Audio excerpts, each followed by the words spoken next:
Assalamualaikum warahmatullahi wabarakatuh. Sahabat sekalian, ketemu lagi di channel ini bersama saya Melian Sori. Nah, sahabat sekalian, saya ingin masih mengulik tentang polemik dari kepemilikan tanah kantor DPW PKS Bengkulu. Kalau kemarin saya sudah mewawancarai Haji Fuadi yang merupakan pemilik tanah yang menjual kepada DPW PKS Bengkulu, dan secara gamblang sudah bisa kita saksikan di channel ini bagaimana terang benderangnya penjelasan Haji Fuadi. Dan kali ini alhamdulillah saya juga mendapat kesempatan untuk kemudian mewawancarai keluarga, ya, pihak keluarga dari Pak Siswadi. Saya sapa dulu Pak Sucipto. Assalamualaikum, Pak. Waalaikumsalam warahmatullahi wabarakatuh. Terima kasih, ini sudah diterima dengan baik ini kan. Iya, iya.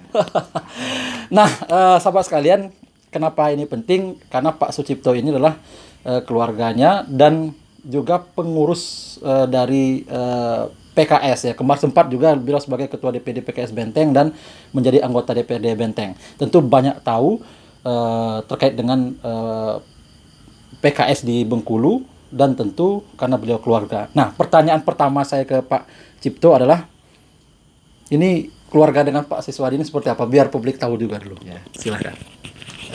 Terima kasih. Jadi sesungguhnya hubungan saya dengan Dang Siswadi itu, kami manggilnya Dang kan? Nah, ya kan?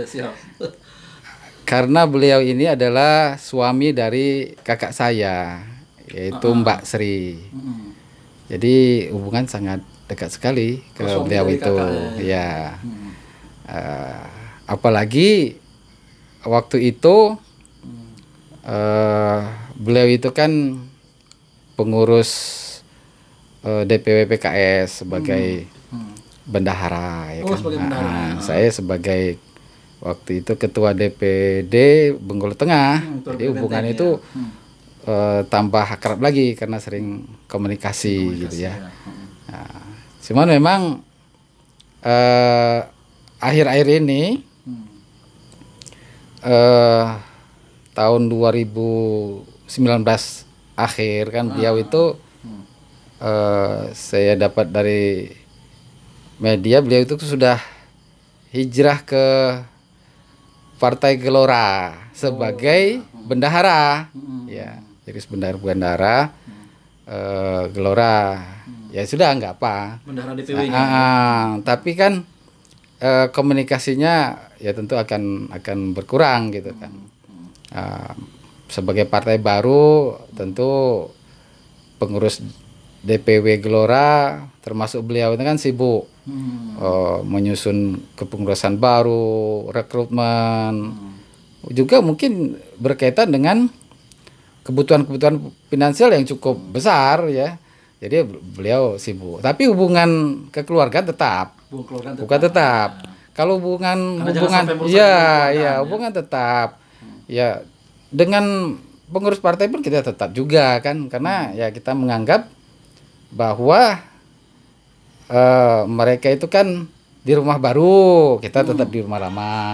Di rumah lama. Nah, dia mobil kendaraannya baru, ya kita mobil lama. Tapi kan tujuannya sama.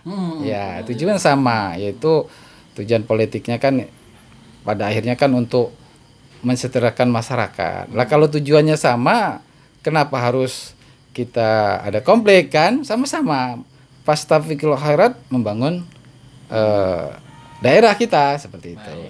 Nah, mungkin saya ingin bertanya juga kepada Pak Cipto, sebagai keluarga, seperti apa sebetulnya Pak tanggapan dari Pak Cipto sebagai keluarga berkaitan dengan konflik, apalagi kemarin memanas terkait dengan ya semua sudah Pak Cipto udah tahu lah kan. Nah, apa tanggapan Pak Cipto sebagai keluarga melihat situasi seperti ini? Ya tentu kita merasa sedih, bahkan ya malu gitu ya. Ya kenapa? Karena ya saya sendiri sebetulnya memang itu aset PKS, ya aset PKS yang dibeli untuk PKS waktu itu. uangnya juga berasal dari kas PKS, ya. Dan sumbangan-sumbangan kader dan simpatisan. Bahkan masih ada yang menyimpan bukti-bukti sumbangan untuk membeli tanah itu. Termasuk kami juga, saya 2 periode di anggota Dewan Perwakilan Rakyat Bengkulu Tengah, ya kan. Ya, semua alek itu, anggota dewan itu menyumbang setiap bulan, dipotong gajinya untuk pembangunan gedung itu. Iya, gedung itu. Jadi kalau tanah itu juga sumbangan kader juga ya. Iya, kader itu semua gitu kan. Nah, jadi ya tahu persis itu memang aset PKS. Disumbang oleh kader PKS untuk PKS waktu itu. Ya, sedangkan Dangses ini kan hanya sekedar namanya saja di sertifikat.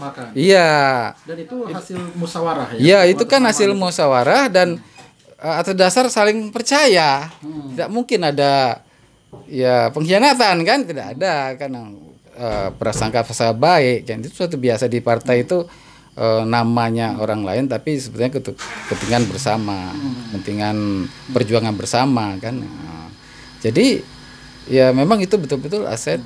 Kita tahu. Jadi kalau misalnya kejadiannya seperti itu diakui, ya kita sedih. Prihatin, ya prihatin, sedihnya ya secara duniawi ya kan tentu, dan masyarakat itu kan nanti jadi hujatan. Kader maupun umat karena menyumbang, dia tahu ini suatu hal yang memang sudah umum ketahui ya.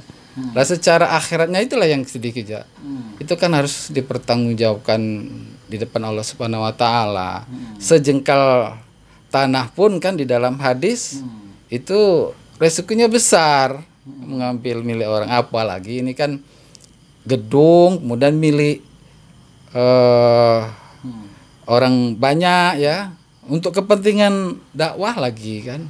Jadi itu yang kita sangat sedih. Sebagai keluarga tentu ingin mengingatkan ya. Mengingatkan, memberi nasihat seperti itu. Jadi pertanyaannya, apakah kami sebagai keluarga tidak membela beliau? Justru kita membela beliau. Bentuk pembelaannya. Iya, bentuk belanya ya mengingatkan beliau. Ya ibaratnya kan kalau lihat saudara kita di pinggir jurang, bukan kita membiarkan, kita bela biarlah di pinggir jurang, tapi kan kita mengarahkan jangan sampai di pinggir jurang, nanti jatuh gitu kan. Jadi kembalilah kepada yang benar gitu kan. Nah, ya setiap orang kan punya kekhilapan kan, dan ya teman-teman PKS pun sangat terbuka. Dan sampai sekarang saya melihat tidak ada kebencian di antara mereka. Jadi ada kesempatan bagi Dang saya ini, ya marilah kembali, kemudian membuka hati untuk bermusyawarah, ya kan, damai, selesai urusannya. Iya.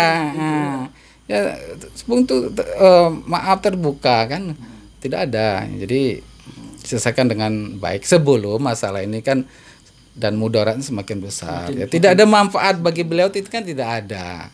Secara pribadi tidak ada, karena saya persis tahu juga karakter beliau itu gitu kan.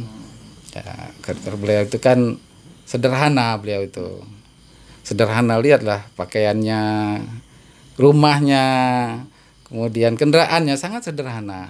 Saya tahu karakter beliau itu orang baik gitu kan. Bahkan dia tuh mau mengorban. Saya ingat pada saat dia menjadi anggota DPRD Provinsi Bengkulu dari PKS waktu itu kan, dia sempat diberitakan baik terkait dengan pakai motor itu. Iya. Dan beliau itu kita tahu mengorbankan waktunya, kemudian hartanya itu mengutamakan kepentingan partai dulu. Nah, kira-kira kenapa ini seperti ini sikap Pak Siswadi ini? Nah, itu yang tentu menjadi pertanyaan kita gitu kan. Pertanyaan juga teman-teman, juga pertanyaan masyarakat gitu kan. Apa sebetulnya di Bali ini semua kan kita tidak tahu kan. Dangsus itulah yang tahu. Ya, saya kira ya kemungkinan sangat besar ya bukan hanya kepentingan pribadi saya pikir. Karena saya itu tadi karakter beliau itu kita paham gitu kan. Tapi kami ya sebagai keluarga juga tidak rela kalau ini dia nih korban gitu kan. Tidak sadar dia nih jadi korban gitu kan. Kita juga sangat tidak rela kan beliau ini menjadi bukan pelaku malah korban gitu kan. Jadi itu yang kita sangat tidak rela seperti itu ya, prihatin gitu kan. Ya. Baik, sobat sekalian, ini substansi yang ingin kita tanyakan alhamdulillah sudah terjawab. Yeah. Mungkin sebagai keluarga di segmen akhir ini pesan apa yang ingin disampaikan kepada Pak Siswadinya? Iya, saya dan keluarga saya, keluarga Dangsus ini banyak yang di PKS, ya baik itu di tingkat DPD, di DPW, bahkan di pusat pun ada keluarga Dangsus ini jadi pengurus kader PKS. Jadi kami saling bahu-membahu untuk menyampaikan ke beliau ini ya kan, agar kami sayang dengan beliau kan. Maka bukalah hati, bukalah pikiran untuk kembali bisa bermusyawarah, berkomunikasi dengan teman-teman PKS lagi, sehingga masalah ini clear. Tapi tentu dengan niat yang ikhlas, karena ya kita berjuang ini kan apa yang kita cari, kecuali kan kita ingin ridha Allah Subhanahu wa taala gitu kan. Beliau sudah paham juga itu ya. Ya, kita kembali kepada ridha Allah gitu kan. Tidak ada gunanya yang seperti itu gitu kan. Baik. Ya. Baik, ini luar biasa.